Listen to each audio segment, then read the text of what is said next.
All right, so in this video, I want to briefly talk about something called social cognitive theory. And all we're going to do with social cognitive theory is just the Dweck TED Talk that you watched about mindsets, the Y is for yes, I can, just the risks section that you read, and then this video. So we're just going to keep it really small. So a few things about social cognitive theory. Social cognitive theory kind of emerges around the same time as cognitive theory. It can be thought about as like kind of an extension of behaviorism, if you remember from the Wortham reading, or those that are in P254. There's a couple other readings on behaviorism, and an extension of cognitive theory. And so it's actually maybe kind of a sub theory somewhere in between them.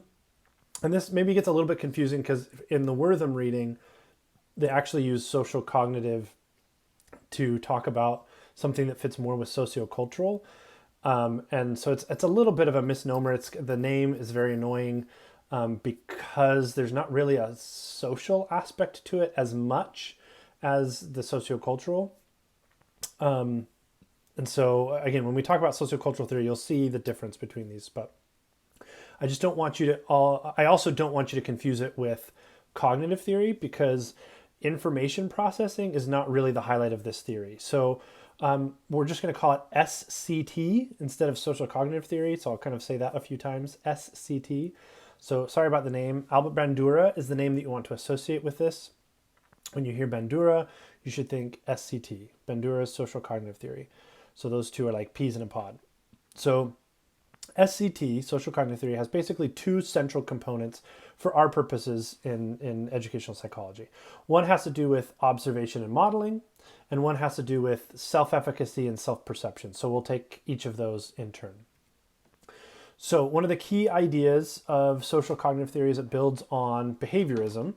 Again, remembering back to some of these ideas in the Wortham piece or those that are in P254, read a little bit more about this, but it builds on behaviorism because it discards this idea of a black box that we can't see inside people's minds. And so instead, SCT focuses on how people think about their own behavior. And one of the things that social cognitive theory asserts is that people learn quite well by observing somebody else, getting guidance, and then emulating that behavior. So they watch somebody else do something, then they try out that behavior on their own, and the way that people think about and self-regulate their own behavior, make changes to their own behavior critically, supports them in their learning. So we can call this observational learning, and it's often called modeling. This idea that people see something and they emulate it. So for example, Shunk and Zimmerman in this table say that this takes place in kind of these four steps. First, you observe somebody instruct something, somebody model that thing. Then you emulate it, you give it a go, you get some feedback and some social guidance. Then the next thing you can do is do it in a self-controlled way. You can demonstrate that skill or behavior independently. And then it's self-regulated, meaning that you can do that skill in a wide variety of circumstances. You can do that skill at multiple levels and in multiple ways and in multiple kinds of contexts based on the situation. Okay, so that's basically observational learning. Observational learning works great. It's part of a useful classroom ecosystem. We can learn that way. And that's all I want to say about that. That also should help you see how it's kind of an offshoot of behaviorism because it's still fundamentally about how people behave and how they regulate their behavior. But it has this kind of cognitive piece in that how people think about their own behavior matters, which it doesn't to Skinner, who's, again, one of those leaders in behaviorism, radical behaviorism. Yes? Okay. The other part of social cognitive theory has to do with self-perception. So self-perception is, of course, how people perceive themselves.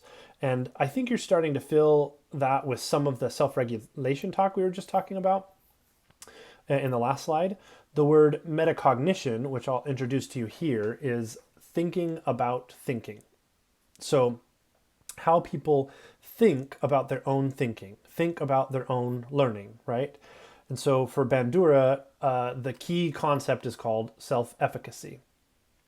Self-efficacy, Shunk and Zimmerman defined as learners' perceived capabilities for learning or performing actions at designated levels. learners' perceived capabilities for learning or performing actions at designated levels. So for example, you might have a high self-efficacy for reading science fiction books, but you might have a low self-efficacy for reading Shakespeare, right?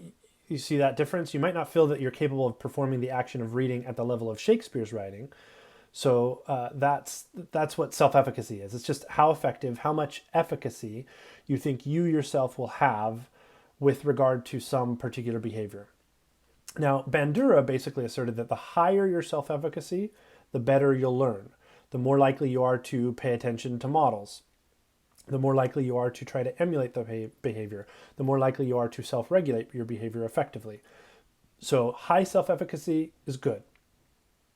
High self-efficacy leads you to setting more challenging goals, makes you more motivated. Because you have more challenging goals, then you'll have more confidence about your success, and that will lead you in turn to a higher self-efficacy. So we kind of have this nice positive cycle with regard to your self-efficacy. Now, of course, the opposite is also true. If you have a low self-efficacy, meaning you don't think very highly of yourself and your ability to participate in some behavior, then you might set less challenging goals. Then you're going to be less motivated and then going to be less confident in your own successes. And so these are kind of the self-efficacy cycles. Now, that idea that a student who has a high self-efficacy is more likely to learn effectively, to me, that's part of the same family of ideas as Dweck's growth mindset, right? We can think about the fixed mindset as kind of a low self-efficacy idea. And the growth mindset is a high self-efficacy idea. And that's the mindset stuff that you just watched in the Dweck TED Talk. And we see various reincarnations of this idea all the time. So lately, there's been a lot of discussion about grit. Do students have enough grit to persevere when they fail? There's other things like mental toughness. Do students have enough mental toughness to persevere when they fail? And I want you to think about all of those things as kind of one idea that shows up in new ways. Obviously, there are nuances and difference between them, but for the purposes of our class, that's kind of how we'll think about them. And so this idea of self-confidence being reintroduced in learning, in teacher professional development every few years under a new name, I just want you to be aware of that something that is self-efficacy is kind of posing as, or something as the picture shows, like, hey, I'm growth mindset. It's very, very similar to self-efficacy. So here's kind of my own thoughts on social cognitive theory in general. I think observational learning and modeling is great. I don't think that we should just think about like you watch somebody and then you try and emulate it, but rather there should be some guidance and some feedback, and your role model should be chosen accordingly. So it's somebody who you feel like you can emulate, those kinds of things. And so that kind of, I do it, then you try it, then I correct you, and then you try it again. That actually works pretty well. I don't think it should be your entire teaching strategy or how you learn everything, but definitely can be part of an effective repertoire of learning and teaching. Now, for the self-efficacy stuff that I'm a little bit more critical of. Obviously, I think it's good for students to think highly of themselves. I think it's really important for us to help students feel like they can manage the material, but there's a real risk in some of these, which is that, let's say a student does badly on a math test. We might take a deficit perspective to that student, meaning we might see that there's something wrong with the student. We might place blame on the student. We might say, oh, well, the student just didn't have a high enough self-efficacy. So in this way, we blame the student for their low achievement. And that kind of deficit thinking can be really, really problematic. And we're going to get into deficit thinking in a later module when we start talking about equity. But it's especially problematic because that's one of the places where things like racism can come into the classroom. So all that to say, when we subscribe solely to these self-efficacy philosophies, we might find ourselves saying things like, well, the student did badly because they didn't have a high self-efficacy. And the best thing I can do to support the student is raise their self-efficacy. And of course, raising their self-efficacy is great, but it's not a substitute for other strategies to help support the student learning.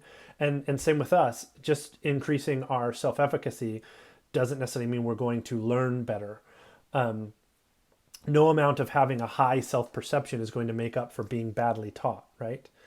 I could have the highest self-perception in the world, but if my teacher's not offering me anything, not offering good modeling, not offering well-organized information, not offering opportunities to support encoding and elaboration and retrieval and generation and information processing and complex problem solving, if my teacher isn't responding to me in that way, then a high self-efficacy is just nowhere near enough.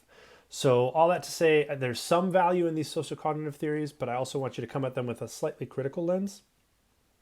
And if you do take up ideas from social cognitive theory, just make sure that they're only a small part of your larger teaching practices or learning practices. So maybe kind of one of the tricks that you use to support learning can be to help yourself or help students raise their self-efficacy and set more challenging goals for themselves. But that can only be one of the many strategies that you use to support learning. Okay, that's all I have to say about social cognitive theory for now.